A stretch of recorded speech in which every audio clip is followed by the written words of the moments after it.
And welcome back to the Tuned In podcast. Let's go, baby. We're here, baby. Let's go. It's a good time to be a Jazz fan. We finally got the NBA draft in like 5 or 6 days. That's right. Best 2 words in sports. Game 7. That's where we're at. Oh yeah, dude. Let's go. We were spoiled. I don't think we haven't had a Game 7 since LeBron did his thing in the 3-1 comeback. Oh man, and we'll talk about the finals later. But if you're not loving this, then you must not actually be a basketball fan, because these playoffs have just been incredible. So, dude, we got an action-packed episode today. It's been a couple weeks since we last talked, so we've got to go over some NBA trades and a potential trade, maybe involving the Utah Jazz. We'll also talk about some of the pre-draft workouts and prospects the Jazz are looking at. And then the main part of this episode, our official tuned-in mock draft, where we'll select every pick up until the 21st pick, the Jazz. Let's go. And then we'll also give our reaction to the NBA Finals, how exciting it's been, and also talk a little bit BYU basketball. Don't forget to check us out, Spotify, Apple, YouTube, wherever you get your podcasts. Like we always say, you can find us there. Make sure to give us a follow, leave us a 5-star review. We really appreciate your support. And this is episode 75 of Tuned In Jazz.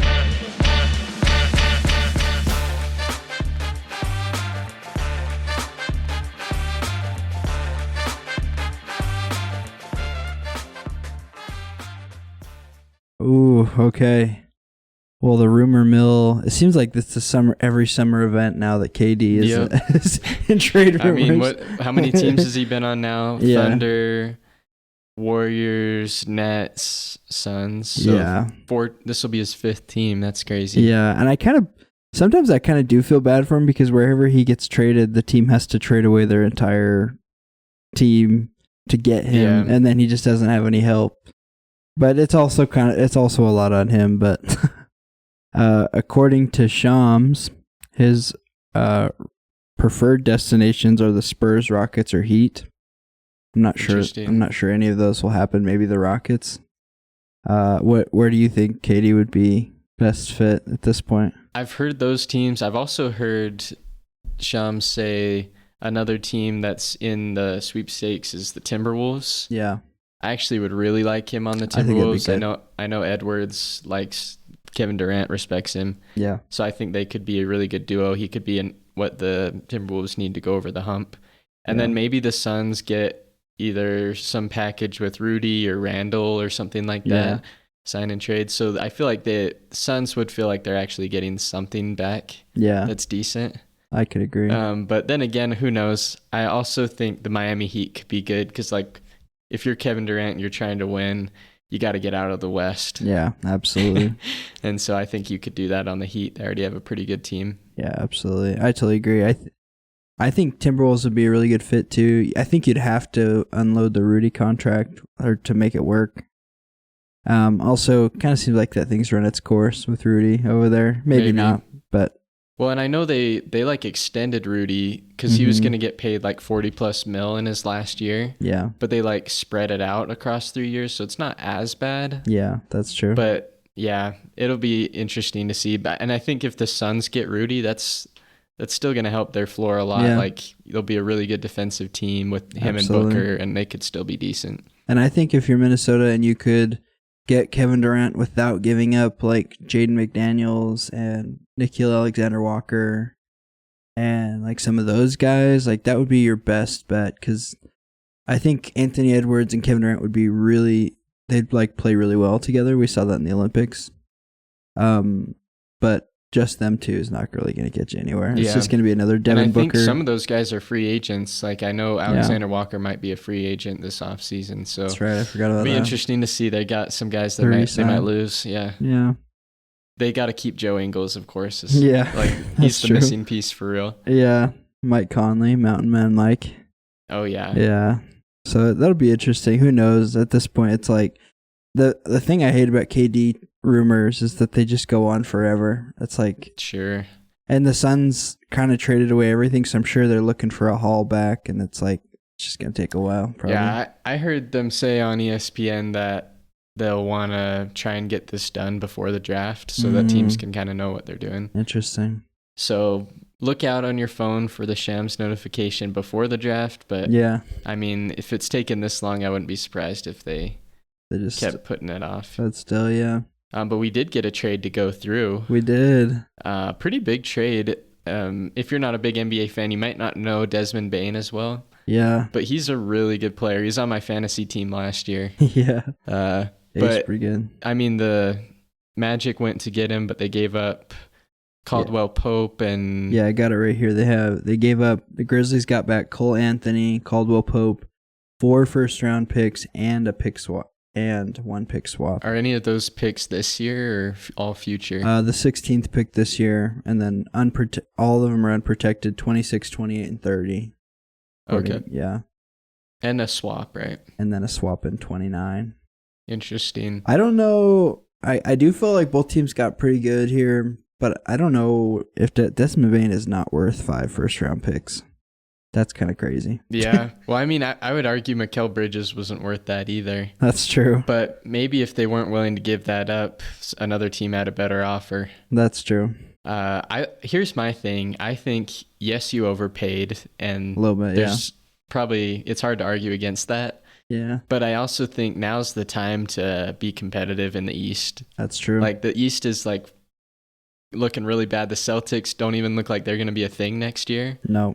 The Pacers are probably going to be decent, but who knows if they'll be able to replicate it next year. Exactly. The Knicks are a big question mark with their head coach. Mhm. Like, if I'm the Magic, I'm trying to win now, baby. Like, there's all these teams that are looking wishy-washy. Let's forget our first-round picks. Let's just try and win now. We can be bad later when there's more competitive East. Yeah, that's true. I totally agree. I think actually watching that series against the Celtics this year, I thought Orlando looked really good. I know that they didn't really if you just looked at the series, how it ended, you wouldn't think that they played good. But there were some close games in there, and I really like Franz Wagner and Paulo Banchero. I think they're a good duo. Jalen Suggs has kind of had a breakout year a little bit. Yeah, he's been solid. And so you add Desmond Bane into that, and you could even get another piece or two in free agency. I think that they could be putting themselves in position to make a little run next year. Yeah, and honestly, Caldwell Pope wasn't that good for them last year. No. Cole Anthony was pretty okay. solid, but he wasn't like a big piece for their future, I wouldn't say. Yeah, no. So I'm all in with it. I think, yeah, you overpaid, but now's the time to overpay. Absolutely. And then also the Jazz have been in some trade rumors. Yes, they have. And a big one too. A pretty big one. I'm not sure how I feel about it. Yeah. But yeah, it's been Paul George, right? Yeah, the rumor I heard was that it was Paul George in the 3rd pick for Lowry and the 5th pick. That's what I heard. Interesting. Which I guess I didn't see Lowry as a better player than Paul George, but I guess if Philly does, I don't know. I think Paul George is just the contract of Paul George is worse than Lowry because he's older. True. But yeah, if that was the trade, I'm assuming there's probably more to it. The fact that we're still negotiating it, if it's still happening, would you be down for that trade, or what are you saying if you're Austin Ainge? I'm not down for it. I've just seen Paul George get injured a lot, and last year was not his best year. I don't doubt that he could bounce back and have like a pretty solid year this upcoming year, but I just don't want to be paying him $50 million in 3 years. That's true. So that's kind of my thing, but I don't know. What would you say? I think it gets kind of complicated because, to be honest, up until recently I was really on Team Ace Bailey. I really like Ace Bailey, just as like his game, and even like VJ Edgecombe, guys like that who I don't think are going to make it to 5. And so, giving Paul George a better situation, I think Philly's just kind of a dysfunction. It's been a dysfunctional organization for quite a while. Sure. This whole process. And so maybe you get lucky and Paul George looks like Paul George again. And then if you could have him mentor an Ace Bailey or VJ Edgecombe, that would be like really awesome. Because Paul George is like, he seems like the guy who would be a good mentor. But now that we're getting closer to draft, we're hearing some things about Ace Bailey, which we'll talk about in a second. And I don't think the gap between VJ Edgecombe and some of the guys we can draft is that huge. I don't know if it would be worth it. I don't think I would do it, but it's tempting. It's totally tempting. The kid in me thinks, oh, no way, Paul George on the Jazz? Like, that's crazy. Exactly. But it's not the same Paul George. And No. having Paul George on your team just makes the like cap room Yeah. completely disappear. Yeah, it does. So, but if you do think about it, we're going to get off the John Collins contract very soon. I think so too, yeah. So then we'll have, and if we do end up trading Laurie, it'll kind of take Laurie's spot in money terms. Yeah. And then we'll probably have to pay Kessler, but a lot of our other guys are still on rookie contracts anyways. Yeah. So really, as long as you have enough money to pay Kessler and a couple years out, pay the rookies, then I think you'll be all right. Yeah, I totally agree. Yeah, that'll be interesting to see.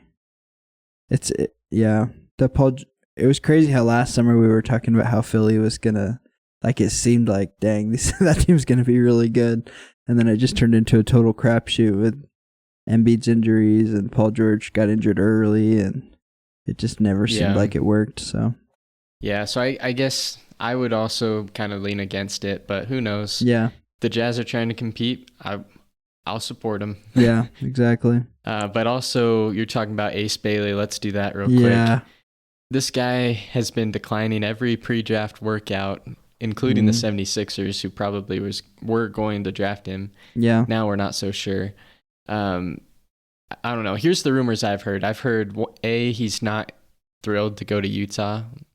Like, I don't know where that rumor came from, but I've seen it all over ESPN that he's not excited about Utah. Yeah. And then I've also heard a rumor that he wants to, like, be the central piece of a team. Like, he wants the most shots.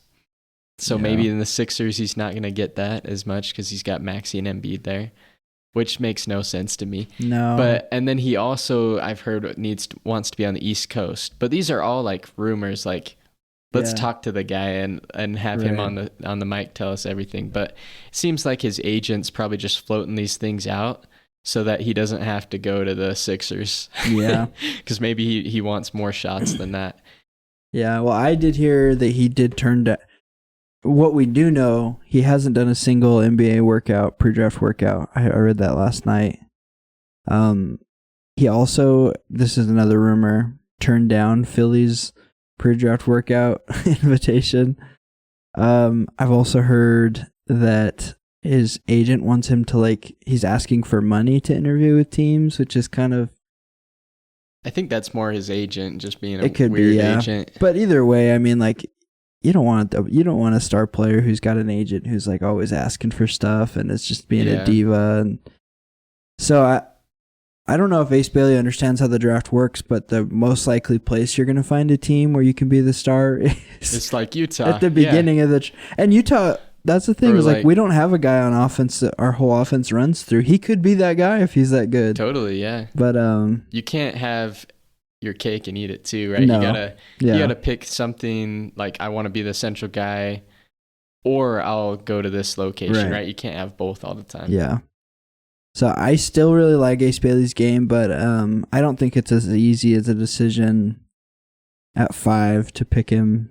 I think it gets a little messier now that he's I'm not so sure about it, because I know a lot of the guys on the Jazz we draft because of their character and their willingness to play in Will Hardy's system. Absolutely. And so if Ace Bailey's not really willing to play in Will Hardy's system, I don't know how well it's going to work. 'Cause, I mean, look at the Jazz. They're probably one of the people they're committed to most is Will Hardy. Absolutely. 10-year contract or whatever long it is, right? Yeah.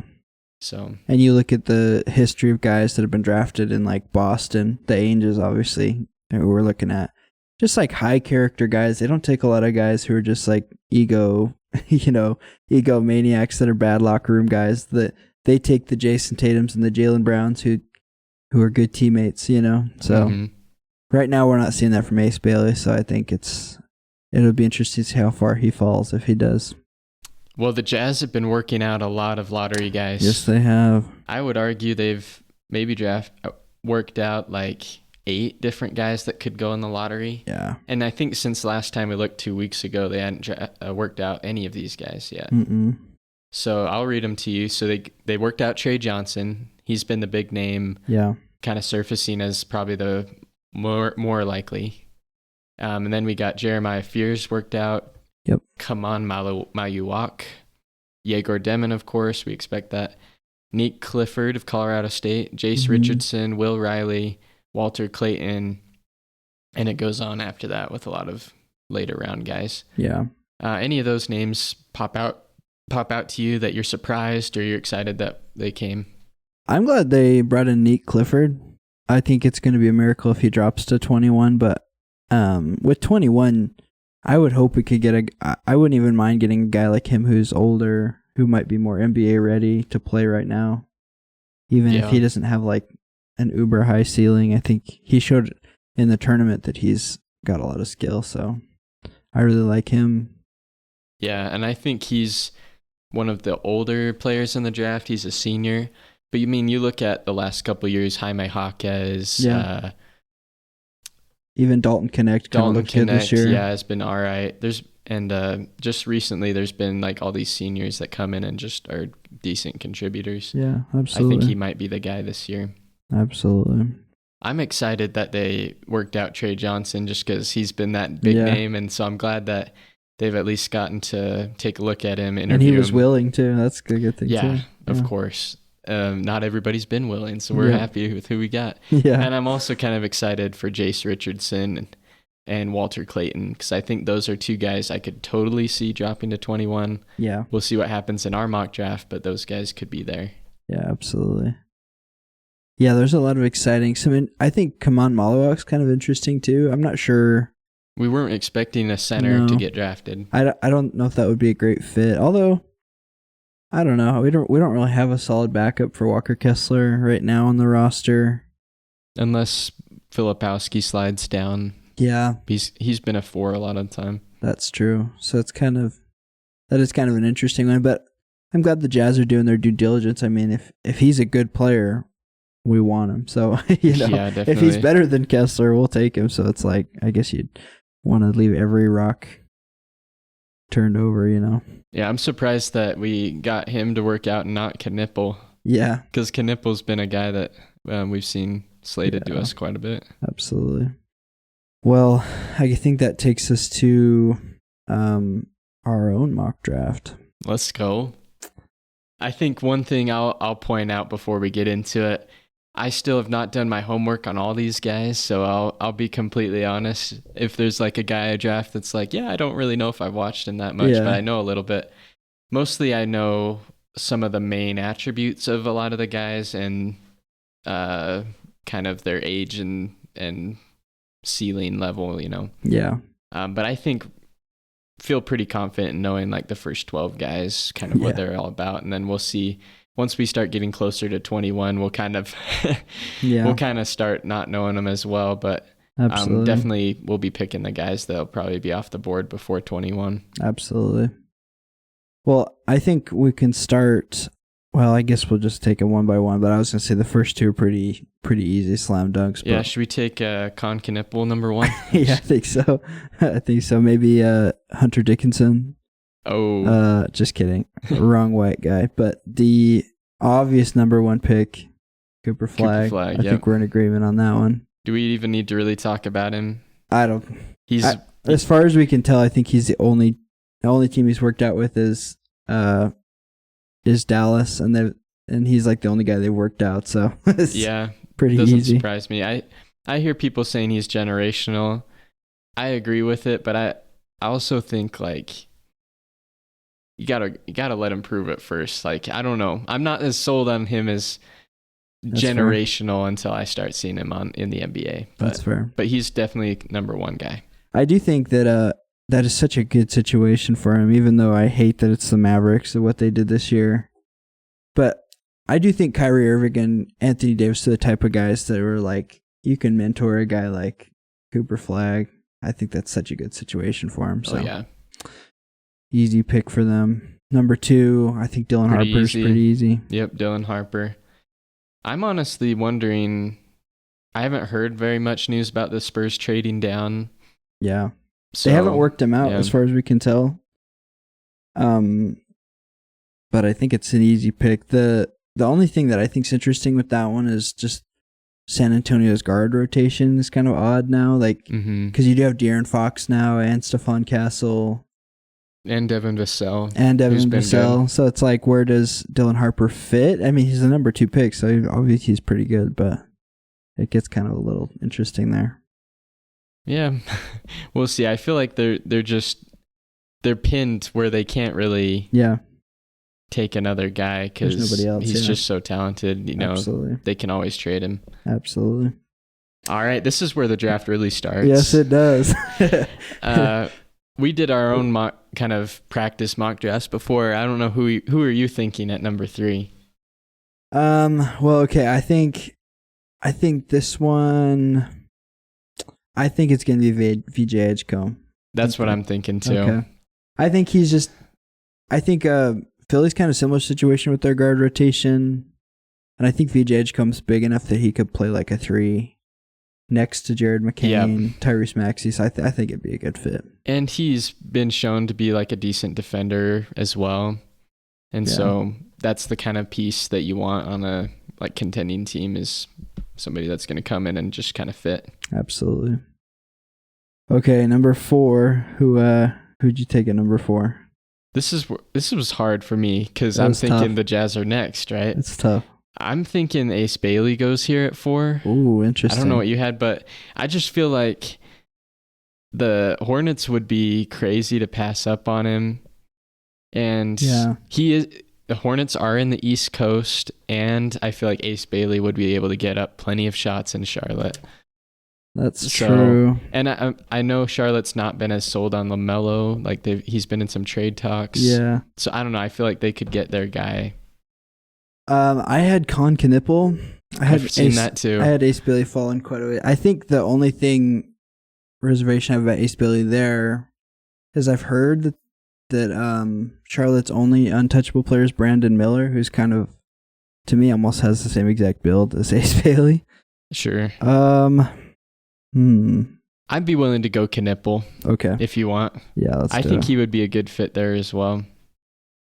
Okay, that takes us to the most important best team in the NBA, of course. So here's where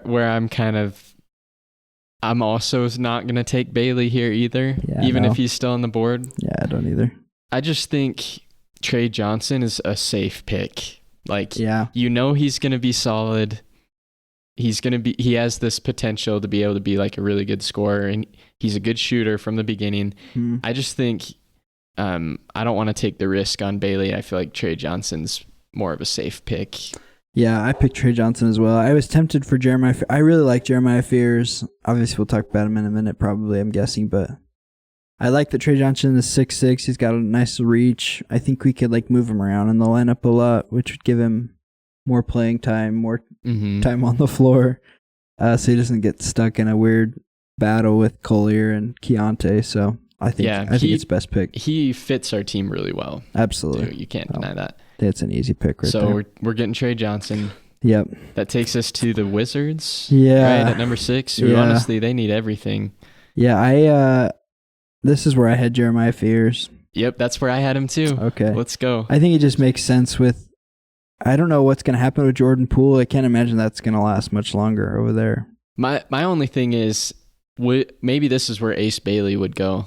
That's true. Because I feel like as much as Jeremiah Fears would probably fit the Wizards pretty well, I feel like, I don't know, I think they just have to go Bailey here just because of the talent best available. I don't know.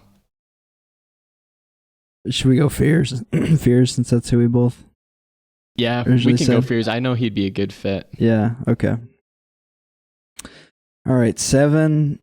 Okay, so this is where I had Ace Bailey going, to be honest. I think Zion's out this year. I'd be surprised if he's still there by the time the season starts.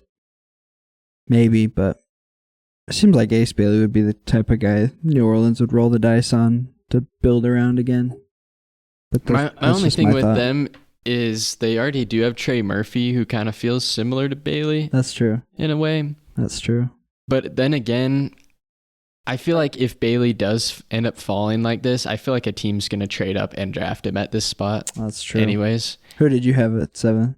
I had Malawak. Oh, that's a good 7, one too. But I feel like if Bailey's on the board, he's we can't. We could probably have him fall this far, but I don't see him going much below further here. Yeah. So we going Bailey then? Let's go Bailey. Okay. All right, that takes us to 8, the Brooklyn Nets. This is where it gets. It just keeps getting harder. It's a little hairy here. Yeah. I could see the Brooklyn Nets drafting a center potentially because they have Nick Claxton, but they might end up trading him this offseason. That is true. So, I mean, I personally had them taking Derek Queen. Oh, okay. But I had Malawak off the board, so maybe one of those guys. Yeah. I had Jonas, but I think he could fit on a lot of teams. So I'd be down to go. Do we go Malawak or Queen? Or what do you think? Let's go Malawak. Okay. I think he'd be a good fit there. Okay, let's do it. They can have some flexibility if they want to move on from Claxton. Okay. Then that takes us to Toronto. This is where I had Malawak going, but I think that they could use a solid center. Yeah, definitely. That was my opinion. Maybe this is where we have Derek Queen go. I think that sounds good to me, yeah. He could be a run and gun center with Barrett and Quickly. Yeah, I think Toronto's got... I really do think they got some solid roster. I mean, you got Barrett, Ingram, Scotty Barnes. You add like a guy like Derek Queen there. I think it would be a pretty solid line. Plus Emmanuel Quickly, yeah, like you said. So yeah, that would be good. I like it. Okay, I lost where we are. Oh, Rockets, right? Right, yeah, number 10 with the Rockets. Mm. What do the Rockets need? They're kind of set up already. Yeah, this is where I originally had Derek Queen going. We still got Carter Bryant, Jonas. I actually had I know you're not as familiar with this guy, but this is where I had Colin Murray Boyles. Oh, interesting. He actually kind of fits them in my opinion because he's kind of a more polished guy that's like a more old school power forward. Mm-hmm. So I feel like if they did lose Steven Adams, he could come in and do the rebounding like they did last year. Yeah. So I think he could be a good pick for them. Or I'd be down for Carter Bryant as well because I think he'd fit anywhere. Yeah, I'm down for Boyles. That'd be good. Murray Boyles, let's do it. Yeah. Okay, so now we should be at the Timberwolves. The Trailblazers. Yeah, my bad. They need a lot. Brain lapse there. I wonder about Scoot Henderson. We haven't really seen him blossom into anything crazy. And they've got Simons and Shaden Sharp who have been pretty solid, so maybe they don't need a guard as much. The guy I put was, I don't know much about him, but I have seen some clips. Noah Asenge. Oh, interesting. I kind of like that actually. Small forward, power forward, French guy. It seems like teams are kind of like the whole international player thing has just been interesting in the draft. It seems like there's been a lot of them coming off the board earlier lately. Yeah, this guy, I've seen people say that he has one of the highest ceilings in the draft. Mm-hmm. And I definitely think the Blazers are one of those teams that would be more likely to take a swing like that. Yeah. So maybe Noah Asenge. Yeah, let's go Noah Asenge. I think I'm saying that right. I feel like I'm saying that French. Yeah, hopefully he's not the Tidjane Saloon of this draft. Oh, right. Yeah. Yeah. Okay, 12, the Bulls. The way it's fallen, I think this would be a great spot for Carter Bryant. Okay. From Arizona. Just because I see Jonas there and I already see Josh Giddey and I kind of feel like they already have... they already have Josh Giddey. That's a good point. I actually picked Yegor Demon, but I forgot. He's also kind of a Josh Giddey. Both Jonas and Yegor. So I'd be down for Carter Bryant. I think that'd be a good pick. Yeah, let's go Carter Bryant because they already have a lot of guards, so I think that would be a good pick for them. Yeah. 6'8" guy. That takes us to the Hawks, who don't really need guards. They got Dyson Daniels and Trae Young. Seems like they're pretty set. They could go for like a center or forward. Yeah.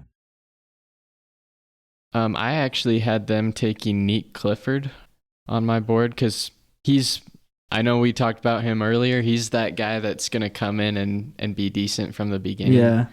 It's interesting. I was using the ESPN ratings when I did mine, and Neek was like way down there. And the guy that I picked, Joan Beringer, another French guy, but he's like, oh yeah, I've heard of him. he's like 32nd on this one that we're looking at. So it's kind of crazy how they're all different. No, they're very different.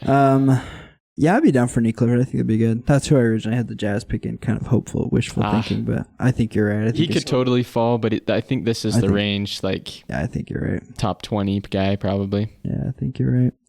That takes us to 14, the Spurs again. That's the Spurs, honestly. Man, the Spurs are getting rich. So the question is, do the Spurs like international guys? So Yak Jonas and Demon be okay fits. I had Liam McNeely. That was my pick. Ooh, I actually don't mind that. I think he's got a lot of question marks, but the Spurs are the type of team that has room to gamble just a little bit. Yeah, and they need shooting around their main guys. Yeah, small forwards, so he could kind of fit. Let's do McNeely. I actually think that's a good spot for him. Okay. The Thunder again. Oh, I don't know what they need. They have everything. Jonas and Demon are both sliding. They did in my draft earlier too. Yeah. I'd be wondering if the Thunder would go for them because they already drafted Nikola Topic last year. That's what I was thinking. Similar. So, I don't know if they need another tall point guard just sitting on their bench. I was kind of feeling like they needed bigs because they do have Chet. Yeah. So like there's like a Danny Wolf or Asa Newell. That's what I was thinking too. Yeah. I put Thomas Sorber was my original pick, but they're all kind of the same. He'd be good too. Range. I think those three guys, all three of them, could get drafted here. Yeah. It seems like Asa Newell would be, in my mind, the best fit because he seems like the hybrid big that can dribble, kind of Chet Holmgren-like. I'm with him too. I think he could. The Thunder like to switch a lot on screens. Yeah, and I think Newell will be the best at that. Let's do Asa Newell. Do it. Okay, Memphis. Is that? Oh yeah, it is. Yeah, Memphis. That was the who one. just traded up for this pick, right? Yep. Oh, what do they need? They need a Desmond Bane replacement potentially. Yeah, that's why I was kind of thinking Will Riley, maybe, or Jace Richardson's there. Walter I could Clayton. See. I don't know much about Cedric Coward, but he's a pretty good guard at this slot. I've seen him go in top 20. He's good size. I'd be down for Cedric Coward. Honestly. Yeah. Honestly, I don't know as much about him, but I think he could go here. I think so too. Let's do it. Okay, it takes us to Minnesota. This is where I think we could get a point guard drafted, maybe. Like Demon or Jonas. Which one though? Yeah, I guess. That's the question. I feel like Jonas could probably go here. I don't know. Yeah, I like it. This would make him fall pretty far to 17. Yeah. But I have seen him go like all over the place in mock drafts. Yeah. Then Washington again. We already had them taking Jeremiah Fears earlier. Yeah. I was kind of thinking another center. I know they have Alex Sarr, but I kind of like Danny Wolf there. Yeah. But they really just need everything too. So, I mean, we also have Thomas Sorber, Jace Richardson still there. They could also go Will Riley. Yeah. Like we were talking about Riley last pick. Would be good. Maybe this is the one we auto. Well, it'll probably auto pick Yegor though, honestly. Let's do Danny Wolf maybe. Let's do it. Because he's solid. He shows flashes at Jokic, but I don't know what he'll end up being. Yeah, honestly, you're right. Like the Wizards throw a dart and you need every position. You just need the best player available, any position. Whatever you think is the best player at 19. Absolutely. 19, the Nets. I had... This is where I had Asa Newell. This is where I had Yegor Demon, actually. Okay. I think we kind of flipped because I had them picking a guard earlier. I had them picking Jonas, and then we took a big. I think Yegor Demon would be a good fit. Yeah. They definitely need somebody that can run the offense. I don't know if our boy D'Angelo Russell's the answer long term. Definitely not. All right, Yegor. Dang, he's off the board for the Jazz. We're getting close. Okay, and then that takes us to the Miami Heat. To me, Jace Richardson seems like a Miami Heat player. I don't know, just the vibe. I don't even know if he fits. He just seems like a Miami Heat player to me. I'll counter that because I don't think you're wrong there, but I also think Walter Clayton Jr. kind of fits the Miami Heat. He does. Vibe because I don't know, they like winners. and he's a True. He's a senior, more seasoned guy. I feel like the Heat would probably go for. Yeah, because the Heat aren't really in like a full on rebuild. They're just like still. I still think they're like maybe 2 or 3 pieces away from being like a good Eastern Conference team. They could be getting Kevin Durant. Who knows? They need guys with experience. Yeah, I like Walter Clayton there. That's a good pick. Let's do it. And then I'm guessing this is where you had Jace Richardson. Yeah, I did have Jace Richardson here, but what would you take? Because that's just. Well, I originally had Nick Clifford. I really hope he falls to us. I don't know if it's going to happen. I think it'd be less likely that he does, but if he's there, we should take him. ESPN has him at 25. Interesting. So this draft is just, there's a lot of talent in this draft. Let me just read off the available people so everybody knows. Rasheer Fleming, who I don't know a ton about, but I think he's a top 20 guy. Yeah. Thomas Sorber, great center from Georgetown. Jace Richardson, who we've been talking about. Ben Serif from Israel. Nolan Traore, point guard from France. That's pretty intriguing. Will Riley from Illinois. Adu Thiero, who the Jazz worked out, I'm pretty sure, from Arkansas. Kalkbrenner, Hugo Gonzalez, and then a lot of second-round guys. Yeah. So the Jazz worked out, just a reminder, I know we read it before, around this area, they worked out Jace Richardson, Will Riley, Walter Clayton is already off the board, Kalkbrenner, Drake Powell, Chaz Lanier. That's kind of the guys we've worked out so far. Yeah. I forgot about Will Riley. He's kind of... Will Riley's solid. I think the hard thing is if we take Trey Johnson earlier, or at least a guard, that's probably what it's going to be as a guard. Mm-hmm. Do we draft another guard? I would argue we do already have Kessler, but Thomas Sorber is like a really good center. That's true. 6'10". If we want like a backup guy, I know you talked about maybe not loving Malawak. Like not really having a solid backup center on the team. He would be a solid backup center. I think Thomas Sorber would be solid. You want to take him over Richardson? Oh, it's tough. We already do have a lot of guards now. 6'3", kind of a smaller guard. Will Riley is 6'8". Yeah. Nolan Traore. Oh, I forgot about him. He's only 6'4", though. Oh, this is tough. You know what? Let's just take Janai Broom. I'm just kidding. Yeah, I want to do my homework on Rasheer Fleming because I've actually heard he's decent. Yeah. But in my head, I'm thinking Jace Richardson, then maybe Sorber, then maybe Rasheer Fleming. Yeah, I feel good about Jace Richardson. I forgot about the Jazz also worked out Hansen Yang. Yeah. He's at 40, so I'm not saying this for this pick, but I'm saying maybe we could get a roll the dice on a Chinese in the second round or something. Yao Ming. Yeah, so I think Jace Richardson would be a good pick. Let's do it. Let's do Jace Richardson. Why not?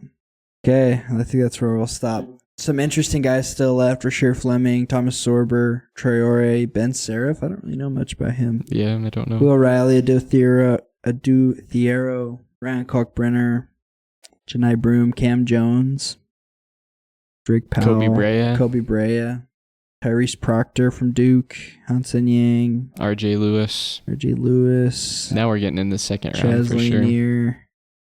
Yeah, so I think this is a deep draft, but there's a lot of question marks about who's going to be, good. So I'll read off what we had. We had the Mavericks take Cooper Flagg, the Spurs take Dylan Harper, and then we had VJ Edgecombe to the Sixers, Con Knippel to the Hornets, Trey Johnson to the Jazz, Jeremiah Fears Wizards, Ace Bailey Pelicans, Malawak Nets, Derek Queen Raptors, Colin Murray Boyles to the Rockets, Noah Singh to the Trailblazers, really like that, Carter Bryant to the Bulls, Nick Clifford Hawks, Liam McNeely Spurs, Asa Newell Thunder, Cedric Howard Grizzlies, Yakachonis Timberwolves, Danny Wolf Wizards, Yegor Demon Nets, Walter Clayton Heat, and then finally Jace Richardson Jazz. So what do you think of that? Yeah, I don't hate it. I think there's just so many. Yeah, this could be. The funny thing is it's like I could see guys like Yakachonis and even Yegor going in the top 10, but I could also see them dropping into the 20s. And so it's definitely. Who knows what these teams are even thinking with these workouts? It's kind of crazy. Yeah, so. Yakachonis or Demon did fall to 21. Would you have picked them over Richardson? I think you've got to. Yeah, I probably would too. You've got to. But it'll be interesting to see if they do. There's just too many good guards in this draft is the problem. And the Jazz just, I feel like that's our least needed. I think Colin Sexton's still solid. Yeah. We've got like at least 3 good guards, and we're like... I've been feeling the most confident in Collier. Yeah. But he's young, I mean, that's too. only been 1 year. Yeah, we don't really know. Yeah, and Keontae's, I think he took a little step back last year, but I still think he's got a lot of upside. So it's just hard. It's not a really well-fitted draft for the Jazz, especially when you fall to 5 in the draft. Yeah. So. But we'll be interested to see. We'll probably be watching it Wednesday night with our boards. That's true. That'll be fun. Another thing we'll be watching, Game 7 tomorrow night, baby. Going back to Oklahoma City. Indiana doesn't seem to struggle on the road this playoff, so might as well be a neutral court, honestly. No, I think I don't remember what you were predicting, but I was thinking it'd be OKC in 6, so this is already better than what I imagine. I can't even remember. I originally predicted OKC winning it all, but I've been rooting for Indiana. I think it's such a cool story. You haven't seen anything like this since maybe Dirk and the Mavericks, but even then they were like one of the top teams. So this is kind of a one-off and for thing. it to be Indiana, just like there's a basketball state. That's just a staple in Indiana, and and the fact that TJ McConnell is like their best player so awesome. in last game. He was awesome in the mid-range, always grabbing steals off the inbounds. It's crazy that he's doing all that. And I think this is the best that we've seen any team guard Shea. Shea's a hard guy to guard, but like Andrew Nembhard, Nesmith. Those 2 guys are just like... Even Benedict Matherin's been all right. Benedict Mathurin, yeah. He's had some poor shooting games, but defensively, he's solid. He's been all right. Yeah. And watching... I think one thing that NBA has needed is to see a star like Tyrese Halliburton, who, I don't know if you saw, but he sprained his calf or... somewhere in his leg, Yeah. And he still played Game 6, and he played well. I think he played well. He didn't play great, but he played well. He missed his first couple shots, but then got it going. It's like, dang, like with all the resting you see in the NBA and all the just drama of like there's players that will straight up sit out in the playoffs, even in the finals, and he's out here playing when he probably shouldn't be. Yeah, they probably shot whatever they shot into Jalen Brunson. Yeah. They'll need to do that before the last game. Give him whatever not steroid, but... Yeah, painkillers. Painkillers, yep, exactly. Oh, it's so awesome. It's been... I thought it was over last game. I was like, they're done. Tyrese is out. Well, I'm also happy. We've had a lot of finals over the last couple of years. We've always had a new champion every year. We'll have that again. But I think this finals, you'll remember specific moments. Mm-hmm. Like, you'll remember Tyrese Halliburton with that like doink buzzer beater against the who was that in the conference finals? The Knicks. Yeah, against the Knicks. You'll remember that. You'll remember that game they stole against the Thunder in Game 1. Yeah. You'll remember all these like moments throughout the playoffs. You'll remember Aaron Nesmith when he made 8 threes in a game. It's like, I think there's very few playoffs where you can just like rattle off like those like kind of big moments. And I think you also have Shea like in the clutch in Game 4. He stole Game 4. The Pacers should have won the championship by now if they won that game, right? Absolutely. So it's been back and forth. And J-Dub had 40 like one game. Like, don't forget about that, dude. Every game's pretty electric. Yeah, I saw them like comparing Shea and J-Dub to Pippen and Jordan. This is... I really just believe if for the people out there saying that this is like nobody's watching these NBA finals, you must just not be a basketball fan, because these are there's some great players in this series. That I don't know if you saw the dunk last night by Siakam or was the night before? It was in Indy, and Tyrese did the spin. Yeah, it was like a no look spin. Like, dude. I was like, that was like poetic right there, and to take it to Game 7 too is just ooh. Yeah. Do you think It's if crazy. the Pacers win, who will get the Finals MVP? That's tough. I think it'd be Siakam. I think so Low-key, too. because he's been their leading scorer. I been a think great defender. Halliburton's their most important player, but he doesn't put up a lot of stats to show that. It's like a lot of stuff that's kind of. I think it's got to be Siakam. You got to consider Low-key, McConnell. McConnell, yeah. You got to consider it. You I have think. to think about that. Andrew Nembhard played a big role. It's gonna be maybe you just give it to the Rick Carlisle. I don't know. I mean, if you're talking straight defense, you have to give it to Nembhard. Yeah. But I think if you're talking offense, you have to give it to Siakam. Maybe you just give it to Miles Turner for being around there for so long. What is it, 11, 12 seasons in Indiana? Yeah. Well, it's cool that you can have a team where like 6 or 7 guys score 10 points and you're sharing the ball. Obi Toppin's been playing really good too. He's one of those guys that scored. He's not the kind of guy you want to be in front of when he's running downhill. Not at all. A former dunk contest champion, right? Did he win it? Maybe. He played it. At least participant. I can't remember if he won it. Yeah, I can't remember. Oh, so fun. But that being said, what's your prediction? Who wins Game 7? Ooh. I've picked the Thunder all year. I'm just going to stick with that. The Thunder. As much as I'm going to be rooting for the Pacers. Yeah. I think the Thunder will probably pull it off. I do think Game 7 in Oklahoma City, even though Pacers play really well on the road, that's going to be tough. Mm-hmm. I'm going to be rooting for the Pacers. I'm going to say the Pacers, but this is going to be a dogfight. I'm hoping that it's like a close game and not a blowout, because that would just be fun to watch. I think the most important part of the game is the first and third quarters. Absolutely. Because you've seen a lot of these games, if you can be the team to get the lead in the first quarter, that kind of dictates a lot of the game. Yeah. And then you've also seen the Thunder demolish teams in the third quarter all year long, where they don't play fourth quarters because they're up by 20, right? Yeah. And so I think if you're the Pacers, you gotta win the first and third quarters, kind of set the tone for both of those halves, and then you'll be in a good spot. But yeah, I totally agree. I think that's what happened. You got to play the whole game, but I think those are important parts. I think that's what happened in Game 4. I mean, the Pacers were up like 20 at one point after halftime in the third quarter, and then at the end of the third quarter, the Thunder went on a little run. They cut it to like 8 going into the fourth quarter, and it was over from there. Like they just rolled in the fourth quarter. Yep, Shea did his thing. So, but it all started in that third quarter run. So I think you're totally right. Yeah, you never know. The fourth quarter is important, but I think just getting off to the right start is going to be huge. Absolutely. Well, our boy AJ DeBonsa, Provo legend. Someday they'll have a statue of him, I'm sure, outside the Marriott Center. His jersey in the rafters. Yeah, they'll name maybe they'll name the medical school after him, the AJ DeBonsa Medical Center. I don't know. Anyways, he made the 19U USA FIBA team, which is kind of cool. Let's go. Doesn't really surprise us. He's like the only big name that's on there. I think JJ Mandaquit's on there, who was almost committed to BYU, but do you know where he's going? He ended up at Washington.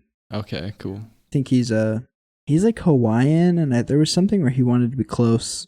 Washington's not really, I guess it's closest than any other state. It's on the ocean, yeah. It's still a whole island away, I guess, or ocean away. But anyways, that'd be cool. I think good. Yeah, I mean, it just shows that he's one of the best guys in this class. Yeah, absolutely. Yeah, he'll do good. That'll be fun. Well, thank you so much for joining us on our episode today. Don't forget to check out our past episodes. We have spent a little more time talking about some of these prospects in our last 3 or 4 episodes. So go check those out if you want to learn more about that. You can find those all on Spotify, Apple, YouTube, wherever you get your podcasts. You can find us there at tunedinjazz. And take care.